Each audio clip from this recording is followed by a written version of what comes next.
नमस्कार विद्यार्थियों, संस्कृत की ऑनलाइन क्लासों में एक बार पुनः आपका हार्दिक स्वागत है। तो बच्चों, अपन ने कल नीति शतकम के प्रारंभिक 5 पद्यों तक अध्ययन कर लिया था। आज उसी क्रम में अपन आगे बढ़ते हैं। तो अगले पद्य के माध्यम से श्री भर्तृहरि जी अपन को ये बताने का प्रयास कर रहे हैं कि दुष्ट लोगों को सन्मार्ग पर लाना बहुत ही कठिन होता है। तो चलिए आगे अपने श्लोक का उच्चारण करते हैं। व्यालम बाल मृणाल तंतु विरसो रोद्धुम समुज्रम्भते क्षेत्तुम वज्रमणिम शिरीष कुसुम प्रांतेन सन्नयति माधुर्यं मधुबिन्दुना रचयितुं क्षाराम्बुदैर्हते नेतुं वाञ्छति ये खलान् प्रतिशतां सुक्ते सुदास्यन्दिभिः। अर्थात अब इसका अन्वय देखते हैं। यह खलान् सतां पथि सुधास्यन्दिभिः सुक्तै नेतुं वाञ्छति असौ व्यालं बालमृणाल तन्तुभिः रोद्धुं समुज्रम्भते वज्रमणिं शिरीष कुसुम प्रांतेन क्षेत्तुं सन्नयते क्षाराम्बुदे मधुबिन्दुना माधुर्यं रचयितुम् ईहते। चलो तो बच्चों, अब आपको इसका अपन अर्थ बताते हैं। यह यानी जो व्यक्ति खलान यानी दुष्ट मनुष्यों को, सताम पथि यानी सज्जन व्यक्तियों के मार्ग पर, सुधा स्यन्दिभी यानी अमृत टपकाने वाली या अमृत की वर्षा करने वाली, सुक्तई यानी सुंदर वचनों से, अच्छी अच्छी बातों से, नेतुम यानी लाना, वांछती आयन चाहता है। अर्थात जो मनुष्य अमृत टपकाने वाली अच्छी अच्छी बातों के द्वारा दुष्ट व्यक्तियों को अच्छे लोगों के मार्ग पर लाने का प्रयास करता है, उसका वह प्रयास उस व्यक्ति के प्रयास के समान है। किस व्यक्ति के प्रयास के समान? जो कौन?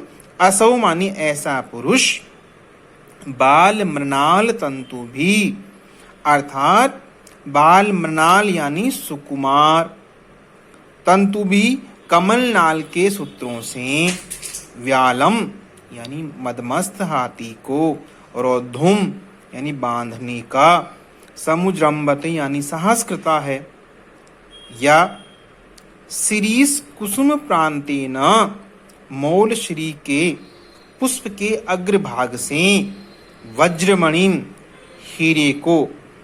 बच्चों, आपको मैं यहाँ कुछ बताना चाहूँगा। हीरा जो होता है वो दुनिया का सबसे कठोर पदार्थ होता है। क्षेतुम यानी काटने की, सन्नयति मानी इच्छा करता है, अथवा मधुबिंदुना यानी शहद की एक बूंद से, क्षाराम्बुधे यानी खारे सागर को या खारे सागर में, माधुर्यम यानी मिठास, रचयितुम यानी उत्पन्न करना, ईहते यानी चाहता है। अर्थात जो मनुष्य अच्छी अच्छी बातों के द्वारा दुष्ट व्यक्तियों को सन्मार्ग पर लाने का प्रयास करता है, उसका वह प्रयास उसी प्रकार का माना जाएगा जिस प्रकार कोई मनुष्य सुकुमार कमल नाल के धागों से मदमस्त हाथी को बांधने का प्रयास करता हो, अथवा कोई दूसरा मोल श्री के कोमल पुष्प के अग्रभाग से दुनिया के सबसे कठोर पदार्थ हीरे को काटने की चेष्टा करता हो, अथवा अन्य कोई व्यक्ति शहद की एक बूंद से सारे समुद्र में मिठास उत्पन्न करना चाहता हो।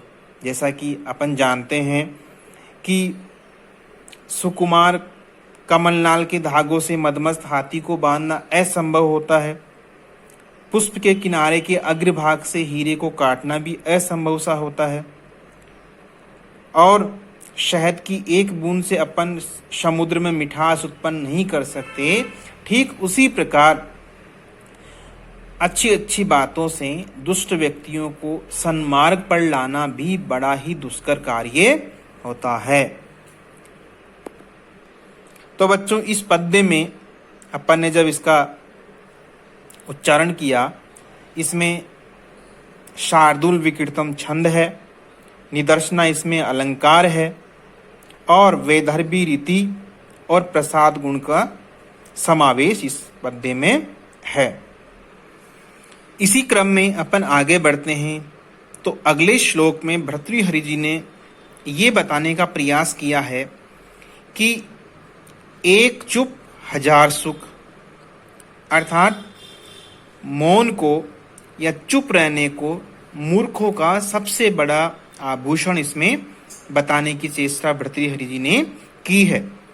तो चलिए अपन इसके बारे में विस्तृत रूप से पढ़ते हैं। तो सर्वप्रथम अपन इसका उच्चारण करते हैं।